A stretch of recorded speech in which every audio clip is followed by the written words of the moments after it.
Hi guys and welcome to DriveSpark. I'm Promeet and today what we are driving, you must have seen this car on Top Gear. If you remember that episode where in Top Gear they literally tried to destroy a Toyota. They sank it in water, they dropped it from a building, they even dropped a car on it and a boulder on it, and that car lived all of that, and now it is at the Top Gear Museum. Yes, that was the Toyota Hilux. And today what we are driving is the latest avatar of that very same vehicle. So let's quickly start this video and I'll tell you everything you need to know about this SUV.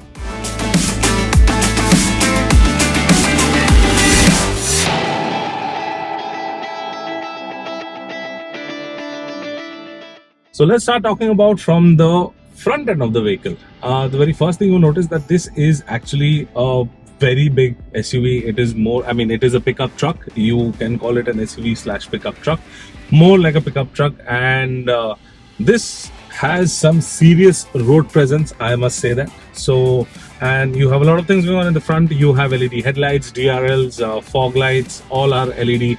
But I wish that the throw from the headlights could have been a little more better.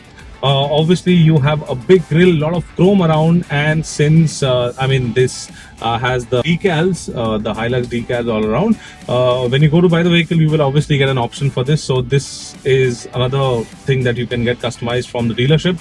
So with the decals, the car looks slightly more, and first of all the decals help really, because when you're off-roading and there are branches here and there, it definitely takes the beating and your body is free from scratches. Also, if you move on, you will see you get wheel arches, obviously massive wheel arches. You got cladding all around, and you have 18-inch wheels with 80 tires, that is all-terrain tires. And apart from that, you can see that you get a side step, and this thing gets around 220 mm of ground clearance, which is obviously a lot. Then you also have your ORVM that is actually finished. Half of it is in chrome and black and looks good. It's got integrated indicators. The door handles are finished in chrome, and a lot of things are chrome on this car, making the presence slightly more better and slightly more on the premium side. Also, if you move to the back, you will see you get LED tail lights, LED indicators, you get LED reverse light, and plus you have a step to go inside the bed or the trunk, as you can call it, but obviously it is open. If we talk about the space, it may look like there is a lot of space inside that, but actually that thing can only, the official boot space, the liter, is around 435. Yes, it may sound very less, but obviously you can stack a lot of things up that, and they have given some hooks to tie whatever you have placed on top of each other. So you can literally transport your entire house in this vehicle. Also, if we talk about the interiors, so interiors basically, now you see over here, this may look like soft touch material. There is soft touch material on the door pad and everything, but rest, if you can see, everything is plastic, but it is very good quality plastic, keeping the off-road adventure theme in mind. And since this is a rough off-road vehicle, so yeah, they definitely try to keep some leathers off so that it can easily be wiped if it's dirty. And apart from that, the interiors feel slightly dated. So you have this old kind of touchscreen that does not have Apple CarPlay and Android Auto. Well, however, there are haptic buttons. This has dual zone climate control. It also gets your charging connections over here. Does not get a wireless charger. Your cluster again feels kind of dated, because obviously it has MID screen in between, and then there is analog meters on either side. Steering wheel is nice, I would say. It is good to grip. It has your steering mounted controls on a very correct place, and everything has a haptic touch. You have cruise control over here. Then obviously you have a sticker over here says it's got DPF, so it has auto DPF generation. And apart from that, you have a lot of storage space in the vehicle. It also gets a JBL sound system that sounds really good, but could have been slightly better, because when you increase the bass, it starts trembling a lot. Also, the rear seat, let me talk about the rear. So the rear obviously is narrow, does not get a lot of rear comfort, so tall people would have slight issues. However, there are 3 headrests, but only 2 can be easily. I mean, so the cabin inside the car may look very big from outside, but from inside the cabin, the front till the front, it's fine. Obviously, the driver's side is only electrical adjustable, but the passenger side is manually adjustable. So all of these things, you get a 6-speed automatic gearbox over here. You have your power modes. And yeah, so I was telling, the car may look very big from outside, but it is definitely not very big from the inside, especially the second row or the rear seat. However, everything feels slightly dated, but I mean, it'll do your purpose as this is an off-road vehicle.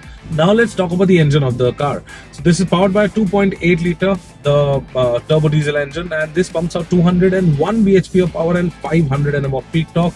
And this thing, if floored, it literally just goes. It is very torquey, as I would say. So it either comes with a manual, a 6-speed manual, or a 6-speed torque converter gearbox.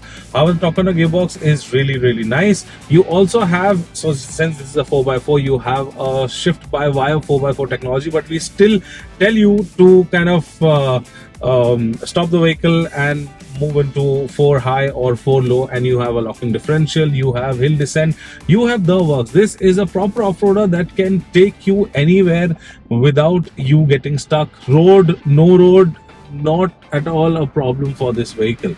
So I mean, yeah, definitely. So one thing I would say, that living with this vehicle on a daily basis could be slightly difficult. I can personally live with it, but it can be slightly difficult because of the suspension setup that it gets. It obviously gets a coilover setup at the front, but it gets a leaf spring setup at the back where your bed is, so you can basically put more load. And once the load has been put, the truck really drives well. It is more planted. It feels more stable. Anyway, it is stable. There is a lot of body roll, I would say, and I mean, even the smallest of undulations on the road can be felt because of the soft suspension setup. Well, however, the steering is nice. It is slightly on the heavier side, which I really like, but at the same time, maneuvering through the city traffic will not be difficult at all. Also, what I would really say is that eco mode is best, because right now we are getting around 13.7 kilometers to a liter, which is really nice. And if you cruise, you will get up to like 15 or 16 maybe, around the right cruising speed, that is 80 to 100. And also, since there is cruise control, so you can obviously put that and you can relax. You don't need to worry about putting your leg on the throttle. Just be on the brake and the car will do its work. So now let us talk about the pricing of this vehicle. So this Hilux that currently we are driving is the top of the line automatic variant, and this is priced at somewhere 38 lakh rupees ex-showroom. Well, you have 2 variants in this. One is a standard and one is a high. So the standard one comes at around 30 lakh rupees ex-showroom, but that is only available in manual. The high variant is available with a manual and an automatic. So this is the automatic. So on road, you will get this vehicle somewhere between, say, between 44 to 45 lakh. But I mean, some dealerships are definitely giving some discounts on the ex-showroom price, so you can go check that out, and you can pick yourself a Hilux if you have the budget. So in this price, this car is just awesome. Got a beautiful engine, very torquey engine. It's obviously, the interiors could have been slightly better, but it will do the job really well. Apart from that, it drives well. You can shift your luggage, load everywhere. Plus, obviously, this thing is a looker. So when you stop the car, or you park it, or you're driving it, people definitely look at it, and this definitely turns head. So this was the Toyota Hilux, the vehicle that cannot be destroyed according to Top Gear. Well, obviously, we will not be doing tests like those, but definitely this is a very nice vehicle to drive around. It may look big, but it definitely, I mean, you can move through traffic easily, and people definitely give you way.